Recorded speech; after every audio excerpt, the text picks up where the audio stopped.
Oi, gente! Chegamos ao nosso último vídeo. Nossa, dá trabalho fazer isso, viu? Dá muito trabalho, sobretudo quando a gente tem criança em casa. Vocês não têm noção da quantidade de vezes que eu tive que parar e voltar por causa de Nicolas e Amélie. Mas enfim, chegamos agora ao nosso último vídeo, que de certa forma vai ser uma continuidade da Revolução Francesa, né? Pra gente falar a respeito de Napoleão Bonaparte, essa era napoleônica. Gente, eu duvido que alguém que tenha vivido a Revolução Francesa, um contemporâneo, né, de Robespierre, Marat, Danton, qualquer figura que tenha sido contemporânea da Revolução Francesa, tivesse imaginado que o desfecho da Revolução seria Napoleão Bonaparte. Eu duvido, acho que isso só serve para mostrar a tal da dinâmica da história, né? Você até sabe do ponto em que você parte. Agora, onde vai resultar, onde é que aquilo vai terminar, ninguém tem ideia. A história tem isso como uma característica muito forte. É de uma imprevisibilidade. Mesmo que algumas coisas a gente já tenha mais ou menos uma noção, opa, que isso aqui costuma resultar e tal, mas o fato de ser algo regido pelas forças, né, da humanidade, né, o ser humano é o grande motor da história, é o próprio ser humano. Então, eu acho que ninguém nunca imaginou, nunca passou pela cabeça de qualquer pessoa daquela época que o desfecho da Revolução Francesa seria Napoleão Bonaparte. E o quanto isso, de certa forma, é frustrante, porque são 10 anos de revolução. E aí, de repente, você finalizar com um golpe liderado por uma burguesia que não atende às necessidades do povo, entendeu? Que governa com o intuito apenas de implementar as mudanças que ela considerava como sendo mudanças necessárias. E depois você tem o golpe dentro do golpe, porque Napoleão está no golpe do 18 Brumário, mas quando ele se autoproclama, né, imperador da França, e a maneira como ele conduz o governo dele, atenta aos seus projetos pessoais, não deixa de ser um golpe dentro do golpe. E aí depois de Napoleão Bonaparte, quando ele abdica para não ser preso, que ele perde a batalha, né, de Waterloo, quem assume é o Henrique, o Luís XVIII, o irmão de Luís XVI, quer dizer, volta a ser uma monarquia. Realmente a Revolução Francesa é um capítulo à parte da história, por isso que ela tem tantas nuances e precisa tanto desses filtros, né, que eu falei para vocês anteriormente. Napoleão é um período curto, ele viveu de maneira muito intensa cada uma das etapas, né? E quem é Napoleão Bonaparte, gente? Porque da mesma forma que eu disse que ninguém imaginou que o desfecho seria esse, também ninguém tinha muita ideia de quem era Napoleão Bonaparte. Napoleão tem uma história muito peculiar, porque ele é um indivíduo que nasce numa família que não é uma família de prestígio, não é uma família de posses, né? Eram numerosos irmãos. Napoleão ingressa no exército como uma forma, inclusive, de garantir uma certa ascensão. Ele foi um homem beneficiado pela própria Revolução Francesa, porque se não fosse a Revolução Francesa por fim aqueles privilégios feudais, se não fosse a Revolução Francesa a dar um novo formato para o exército, Napoleão jamais chegaria à condição de general aos 25 anos. Então a própria história dele é uma história peculiar. Então ingressa muito jovem na carreira, no exército, faz uma carreira militar que é meteórica, porque é um homem que aos 25 anos ele é general, enfrenta uma série de dificuldades financeiras, porque Napoleão não tinha dinheiro sequer para pagar pelo próprio uniforme. Napoleão foi general de um exército sem tropas. Napoleão, ele morou numa espécie de pensão no quartinho, né? Ele se casa com Joséphine, que era uma viúva, porque o marido de Joséphine tinha sido executado durante a Revolução Francesa, que é uma viúva com 2 filhos, um casal que já era adolescente. Tem a história dele com a própria Joséphine, que ele queria muito herdeiros e que ele não consegue, com Joséphine pelo menos, né? Por isso que ele vai se casar pela segunda vez com uma descendente da casa austríaca, né, uma Habsburgo. Então Napoleão tem uma história realmente muito peculiar, um grande admirador de Júlio César. É por isso que a gente vai ver na cerimônia de coroação um traje, que é um traje que lembra o traje romano, a coroa de louros. Então, Napoleão tem uma história pessoal de um sujeito extremamente ambicioso, que talvez nem ele mesmo, ele pode até ter desejado o lugar em que ele chegou, mas talvez nem ele mesmo tenha imaginado que ele chegaria tão longe, né? E Napoleão, naquele momento, por que Napoleão é cogitado para participar do 18 Brumário? Justamente pelo fato, gente, de que naquele momento a França, ela tinha, é como se a Revolução Francesa tivesse voltado a estaca zero. Todas as conquistas, os benefícios que os jacobinos deram ao povo foram anulados. Você tem uma inflação, desemprego, um quadro de miséria, o diretório enfiando os pés pelas mãos. E de repente Napoleão é aquele indivíduo que desponta como homem no qual o povo consegue se identificar. Napoleão é um espelho de alguém de sucesso, de alguém que conquistou por mérito.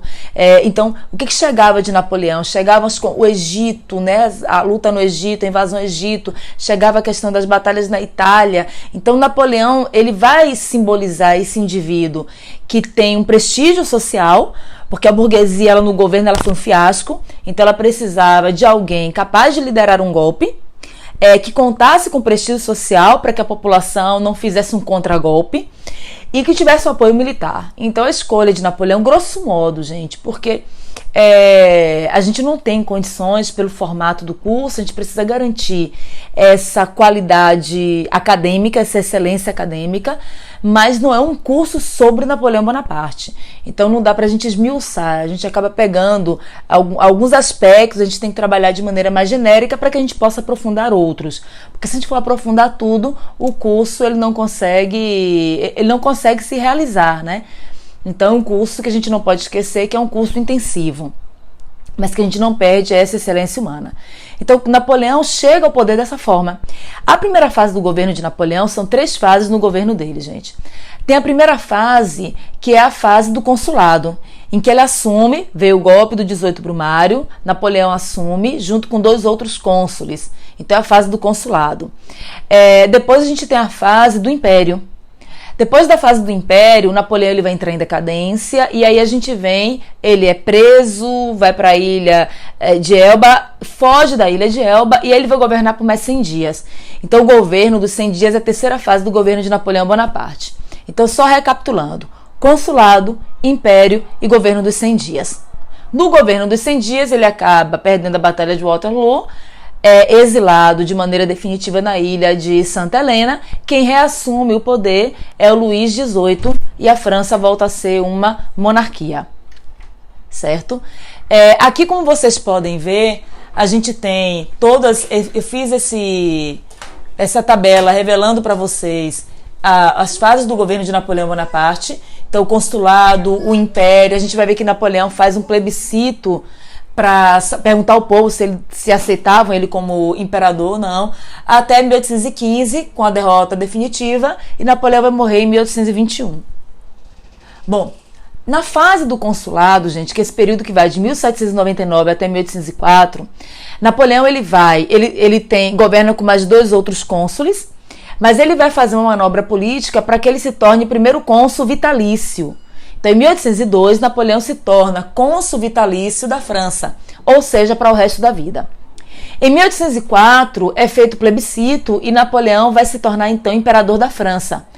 Nesse plebiscito, e aí eu não vou agora fazer uma discussão do grau de legitimidade do plebiscito em si. Por quê, gente?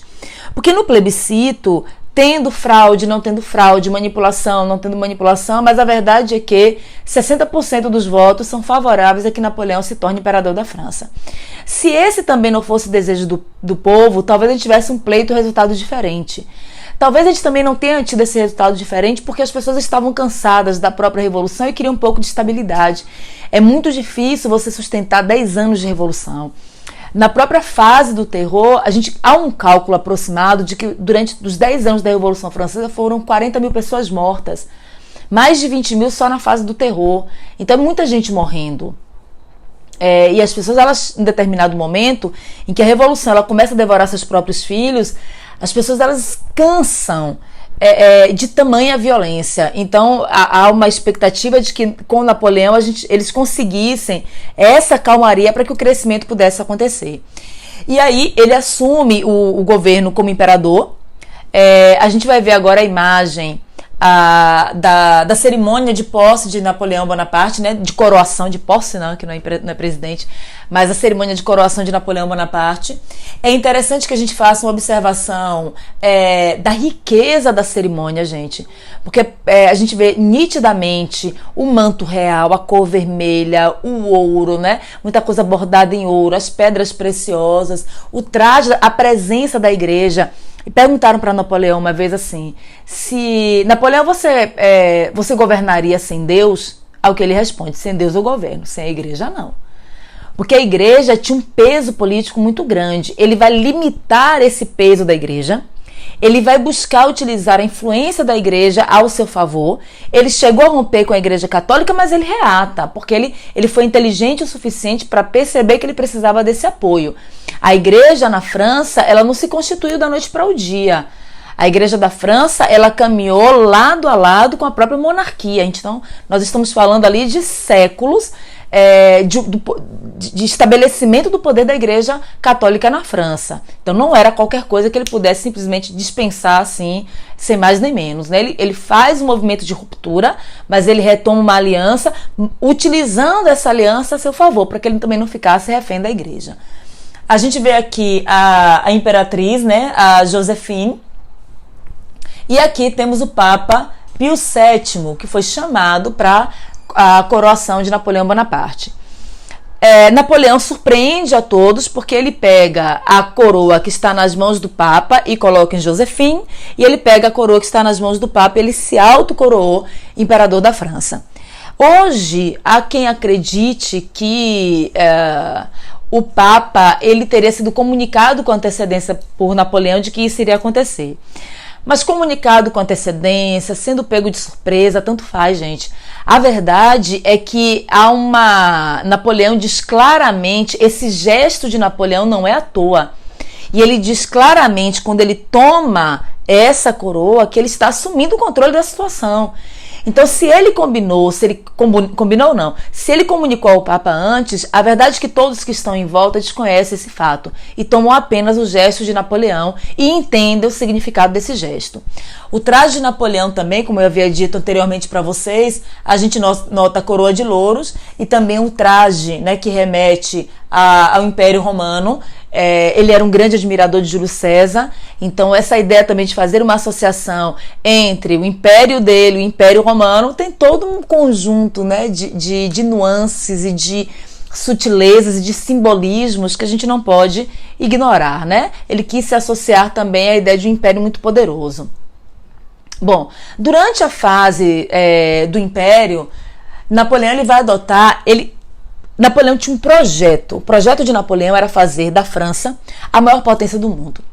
Só que entre o projeto de Napoleão, ou seja, entre aquilo que Napoleão deseja e aquilo que ele quer fazer, ele deseja, mas ele tem uma meta, tem uma coisa no meio. E essa coisa é a Inglaterra, a maior potência do mundo naquela época. Então, entre o projeto de Napoleão de fazer da França uma grande nação, esbarrava na Inglaterra. E aí Napoleão ele vai ter dois caminhos para ele trilhar. Ele precisa, para que ele coloque em prática o projeto dele de fazer da França a maior potência da época, ele precisa fortalecer a economia francesa. Então Napoleão ele vai industrializar a França, ele agiu em alguns segmentos. E aqui eu destrinchei esses segmentos para vocês. Então eu coloquei no plano econômico, em 1800, criação do Banco da França, ele vai estimular a indústria, ele estimula o comércio. Napoleão vai fazer com que os produtos importados fiquem mais caros do que os produtos nacionais para favorecer a indústria e o comércio nacional. Napoleão vai, em 1801, reatar relações com a igreja, justamente porque ele percebe a importância que a gente está fazendo a transição do consulado para o império, né? As realizações do governo dele. Então Napoleão, ele sabe da necessidade do apoio da Igreja Católica, ele confiscou bens da Igreja Católica, ele manteve algumas decisões que anulavam em parte o poder da Igreja Católica, que foram tomadas lá no início da Revolução Francesa. Então, mas ao mesmo tempo que ele faz isso, que ele confisca bens, que ele diminui o poder, ele garante proteção à igreja, desde que a igreja fosse uma aliada dele, ajudasse a fortalecer a imagem de Napoleão Bonaparte. Então, com uma mão ele tira, com a outra ele afaga. Ele bate e ele afaga. Porque ele precisa realmente dessa instituição sendo favorável. Era melhor ter a igreja como uma aliada do que ter a igreja fazendo oposição ao seu governo. Depois Napoleão, gente, ele vai criar o Código Civil, que visivelmente há elementos iluministas, atende aos interesses da burguesia, garante a propriedade privada, separa a igreja do Estado. Napoleão garantiu o divórcio. Então o Código Civil foi uma das grandes realizações de Napoleão Bonaparte, né? Eu coloquei para vocês que o Código estabelecia os direitos de todos os cidadãos perante a lei, separava o casamento civil do casamento religioso, garantia o divórcio, garantia a propriedade privada. Há muitas críticas ao Código Napoleônico devido ao seu conteúdo machista, mas isso aí já é uma outra discussão que a gente pode fazer, né? Porque é assim mesmo, são avanços, em alguns aspectos você avança, em outros aspectos você não sai do lugar, em outros você até mesmo tem retrocessos. E o último ponto que foi muito importante nesse projeto de fazer a França se transformar em uma potência, observe que ele vai agir na economia, ele vai agir na formação dos cidadãos, ele vai agir no campo do direito, ele vai agir no campo da educação. Napoleão vai garantir educação pública gratuita em todas as províncias, em todas as regiões da França, né?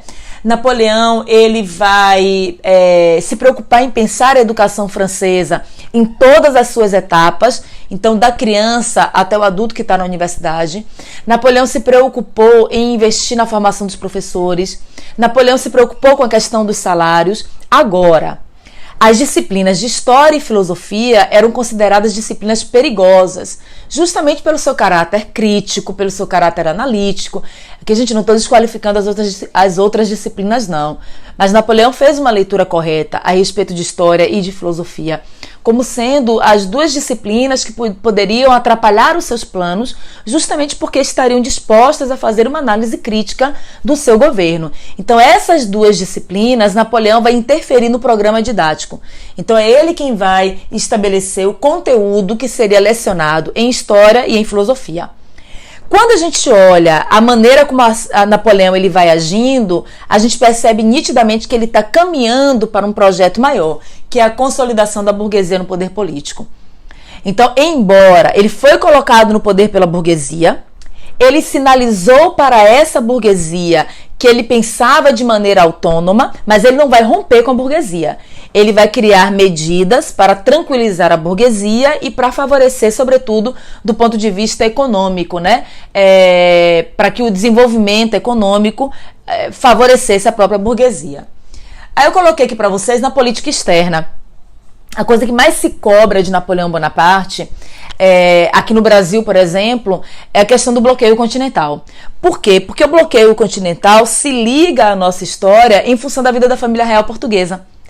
Então, Napoleão, na aula que eu falei da vida da família real portuguesa, na aula em que eu falei a respeito da independência do Brasil, eu trouxe esse elemento para a nossa discussão, do quanto Napoleão contribuiu para a independência do Brasil ao ameaçar invadir Portugal por conta do bloqueio continental, e aí Dom João VI toma a decisão considerada acertada, hoje a história já fez esse resgate, considerada acertada, de transferir a corte portuguesa para o Brasil. E aí, por que ele vai decretar o bloqueio continental? Porque Napoleão precisava fragilizar a Inglaterra. Ele havia tentado invadir a Inglaterra na Batalha de Trafalgar, mas aí o general Almirante Nelson, né, se encarregou de barrar as intenções de Napoleão, ele não consegue.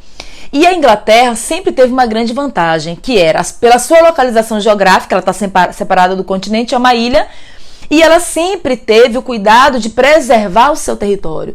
Então, não à toa, a Inglaterra tinha a maior marinha mercante de guerra do mundo. Então, chegar até a Inglaterra era uma das tarefas mais difíceis, porque desde sempre os ingleses aprenderam a se defender. Então, na política externa, Napoleão ele vai precisar, o objetivo é fazer da França a maior potência daquela época, eu já disse para vocês. Para realizar esse projeto, ele tinha um obstáculo, esse obstáculo era a Inglaterra, entendeu? A Inglaterra ameaçava o projeto de Napoleão Bonaparte. Por isso ele vai vir com o bloqueio continental. Aqui o mapa vai mostrar pra gente que em 1812, olha quanta coisa Napoleão já tinha conquistado, né? Portugal, Espanha, Bélgica, Holanda, Alemanha, Itália. tá? Vamos lembrar, gente, que eu coloquei aqui Alemanha e Itália por uma questão de melhor da gente identificar, porque a Alemanha e a Itália ainda não tinham passado pelo processo de unificação. Então, na verdade, a gente está chamando ali a gente está falando de Prússia, de Áustria, dos reinos que compunham a Itália, né? O reino de Nápoles, de Roma, etc. Mas só para vocês identificarem, em termos de hoje, o que corresponderia à Alemanha e à Itália. O bloqueio continental também é chamado de Decreto de Berlim, vocês podem encontrar essa denominação, não é comum nos vestibulares do Brasil, mas é sempre melhor a gente pecar por excesso do que por falta, né? Então o bloqueio continental ele é de 1806 e ele vai proibir que todos os países europeus comercializem com a Inglaterra.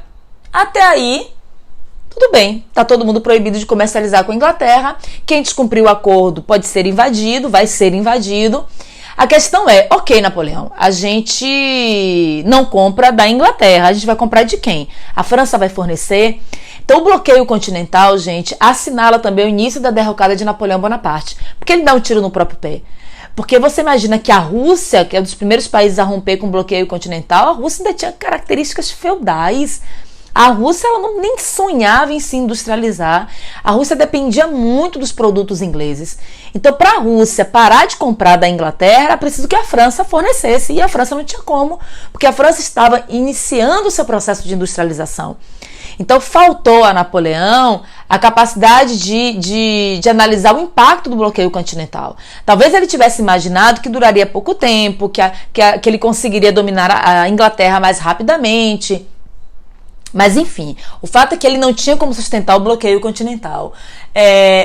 Porque Napoleão, ele não tinha como eliminar a concorrência inglesa no comércio sem oferecer produtos para fazer contraponto a produto inglês. Então, por isso que o bloqueio continental não vai dar certo.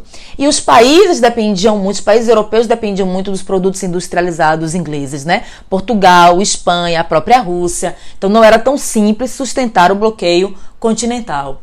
Aqui eu trouxe um mapa para vocês do bloqueio em si, né? Para a gente perceber que, na verdade, ele pegava, inclusive, limitava até mesmo pelo mar Mediterrâneo. Então a Inglaterra ela ficaria completamente isolada. E isolada economicamente, Napoleão contava que se enfraquecesse a economia inglesa, enfraquecesse também as forças armadas da Inglaterra para que facilitasse o serviço dele. Enquanto isso, ele está preparando a todo vapor o seu exército.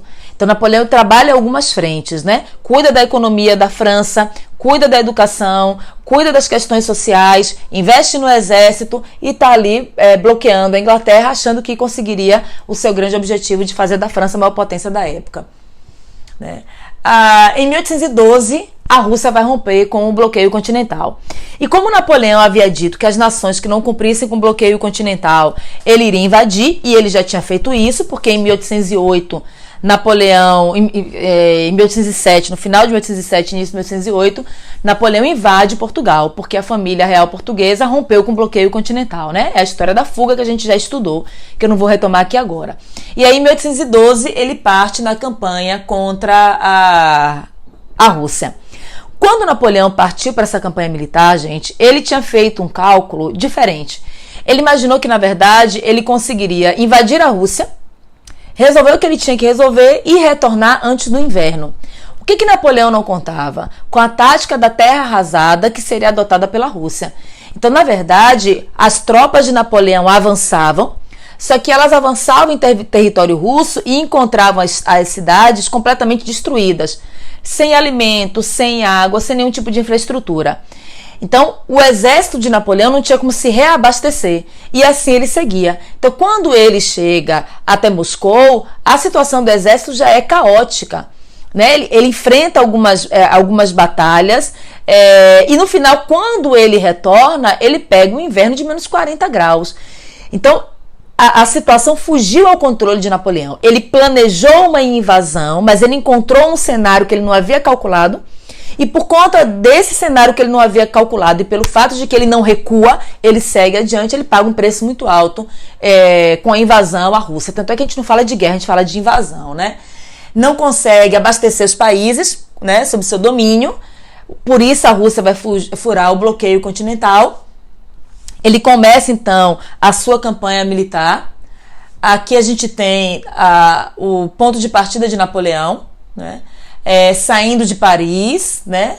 Até chegar, passando pela Varsóvia, ele conseguiria chegar até Moscou. Esse mapa também mostra quais eram os territórios que pertenciam à França, os estados que eram considerados como se fossem estados vassalos, dependentes, né? Vassalo não é a palavra adequada pelo período. Estados dependentes e os territórios que foram anexados por Napoleão Bonaparte. E aí, em 7 de setembro de 1812, a gente tem a Batalha de Borodino, onde Napoleão Bonaparte vai enfrentar um importante estrategista, né? Que é o general Kutuzov. Então a gente tem em Borodino, de um lado, as forças militares da Rússia, lideradas pelo Kutuzov, e do outro lado, as forças militares da França, lideradas pelo Napoleão Bonaparte.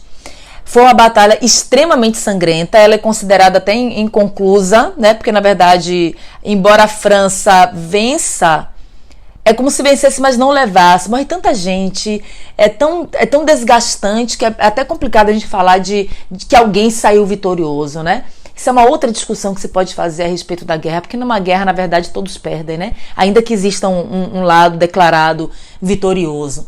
Então, da parte do Kutuzov, ele perde 45 mil homens, e da parte de Napoleão Bonaparte, ele perde 28 mil homens, né? Vence, mas é aquela vitória com sabor de derrota, se a gente analisar mais aprofundadamente.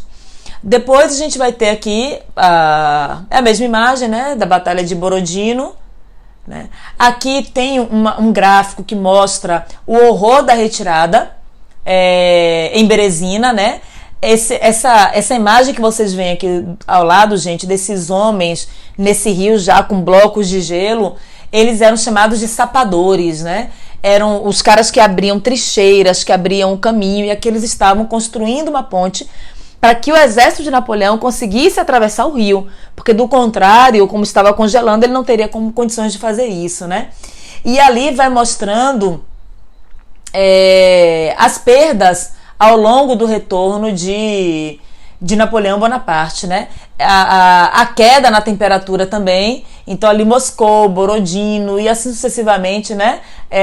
Em graus Celsius, menos 32,5, que inverno igual que a gente tem aqui, né? Um inverno muito light, menos 32 graus Celsius, coisa que não incomoda ninguém, causa estrago nenhum, prejuízo nenhum, né?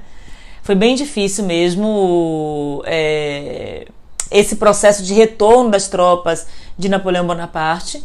A retirada da Rússia, mas os números vão sempre variar, é muito difícil a gente encontrar uma precisão nesses números de quantos morreram.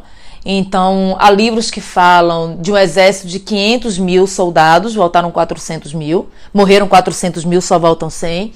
Há outros autores que falam em 600, que Napoleão teria partido com 600 mil soldados e apenas 100 mil teria voltado, né? Meio milhão de soldados estariam mortos. Se foram 400 mil mortos ou 500 mil mortos, gente, a verdade é que é muita gente morta, né? Foi uma perda que realmente o exército de Napoleão não teve como se recuperar depois da invasão à Rússia. Então, 400 mil homens morreram pelo caminho, né? O grande exército de Napoleão vai se esfacelando. O Marechal Ney, ele disse que o general Fome e o general Inverno, mais que as balas russas, venceram o grande exército de Napoleão Bonaparte, né? Depois Napoleão retorna. Esse tempo que Napoleão está fora, participando da campanha na Rússia, os inimigos de Napoleão se aproveitam para se rearticular e tentam derrubar Napoleão Bonaparte. É aí que nós vamos ter, em 1813, a Batalha de Leipzig, na Alemanha, né? Ele enfrenta um novo exército internacional, os inimigos de Napoleão se juntam contra ele. Então, nós tivemos a união da Prússia, a Inglaterra, a Rússia e a Áustria contra Napoleão Bonaparte. Em 1814, Napoleão é derrotado, e aí vai ser... Napoleão é derrotado, gente, e Napoleão aproveita a derrota e ele se entrega. Ele negocia um acordo para que ele pudesse se render, porque ele não queria morrer. Então, em 1814, Napoleão ele renuncia, e ele vai ser exilado na ilha de Elba. Algumas pessoas se exilaram junto com Napoleão Bonaparte. ele conseguiu manter correspondência, ele ainda gozava de um certo prestígio e ele se articula e consegue fugir da ilha de Elba. A ilha de Elba era muito próxima, vocês podem ver ali, guardava uma proximidade com a França, com a própria, a gente vai chamar de Itália aqui só para vocês se situarem, né? Então, foi relativamente fácil para Napoleão conseguir fugir da ilha de Elba. Esse tempo que Napoleão passou na ilha de Elba, o poder na França retornou para a dinastia dos Bourbons. Então quem vai governar a França nesse intervalo de tempo aí, em que Napoleão é exilado na ilha de Elba e depois ele volta para o governo dos 100 dias, foi o Luís XVIII, irmão do Luís XVI. Por que não foi Luís XVII? Porque Luís XVII era o Delfim, o filho de Luís XVI com Maria Antonieta, que morreu na prisão. Menininho de 10 anos, acabou não resistindo à prisão durante a Revolução Francesa e morreu, né? E a filha de Maria Antonieta e Luís XVI, a Maria Teresa, ela conseguiu fugir, mas ela não teve herdeiros e, de qualquer forma, a linhagem francesa era sempre pela linha, era sempre o homem que assumia, né? Aí Napoleão consegue fugir da ilha de Elba e volta para a França com um pequeno exército. Ele consegue tomar Paris e vai governar por mais 100 dias, né? Em março de 1815, ele desembarca em Cannes, retoma o poder em Paris, né? Tenta fazer algumas reformas para amenizar um pouco as tensões, mas já era muito tarde para Napoleão. Napoleão havia mexido com grandes potências. A ambição de Napoleão, inclusive, em se sobrepor à Inglaterra, o fato de que ele havia invadido Portugal, ele havia invadido Espanha, ele havia tomado muitos territórios, e isso fez com que Napoleão se transformasse em uma grande ameaça. Então, com reforma ou sem reforma, ninguém queria mais Napoleão. As pessoas também colocaram Napoleão no poder, e os países, ou melhor dizendo, as potências europeias daquela época não queriam mais Napoleão Bonaparte no governo da França. E aí, gente, de novo, a gente vai ter uma rearticulação militar, e na Bélgica, em 1815, vai se travar aquela que será a batalha definitiva de Napoleão Bonaparte, né? A Batalha de Waterloo. Ele perde, vai de novo abdicar, né? E aí será exilado pela segunda vez. Só que dessa segunda vez, o pessoal se encarregou em botar Napoleão bem distante, né? Ele é exilado na ilha de Santa Helena. Aqui tem uma frase de Napoleão que foi muito profética, verdadeira, né? Porque no final a gente fica sempre com a memória, não adianta você ganhar, se no final você perde. Então ele disse: minha maior glória não consistiu em ter ganho 40 batalhas. Waterloo apagará a memória de tantas vitórias. E é verdade. Acumulou inúmeras vitórias, uma carreira meteórica, uma história de sucesso. É impressionante a história de Napoleão Bonaparte. Quando puderem ler, existem algumas biografias sobre Napoleão, algumas excelentes, diga-se de passagem, mas ele perde o Waterloo. E perder o Waterloo foi fatal para Napoleão, né? Ali a ilha de Santa Helena, né, fica no meio do Oceano Atlântico, entre a América do Sul e a África, tipo, bota o cara bem distante. Napoleão preso na ilha de Santa Helena, gente, ele vai adoecendo, há suspeitas de que ele teria sido envenenado, mas o fato é que ele vai adoecendo, ele se sente muito só, e Napoleão acabou morrendo. Morreu, foi sepultado na própria ilha de Santa Helena, e tempos depois a família de Napoleão Bonaparte conseguiu que fosse feita a exumação e o traslado do corpo para Paris. E ele está no Museu das Armas. Essa aqui é a imagem do túmulo de Napoleão. Do alto você tem uma dimensão da grandiosidade do próprio túmulo. E aqui a fachada do Museu das Armas, né, que é o local onde está aqui o túmulo de Napoleão Bonaparte. Pronto? Acabamos, gente. Eu espero que tenha sido uma experiência bacana para vocês. Para mim também foi. Eu sinto falta desse contato visual, de estar perto, né? Circular, de tocar nas pessoas. Mas acho que deu aqui pra gente cumprir sem ter perda de conteúdo, mantendo a mesma qualidade. Dúvidas, vocês já sabem que bastam que vocês nos mandem, que a gente consegue responder, tá? E é isso. Sou Mais Humanas, firme e forte com vocês. E segura na mão da gente que vai, tá bom? Beijo enorme, gente. E aí, até a próxima. Fui! Tchau!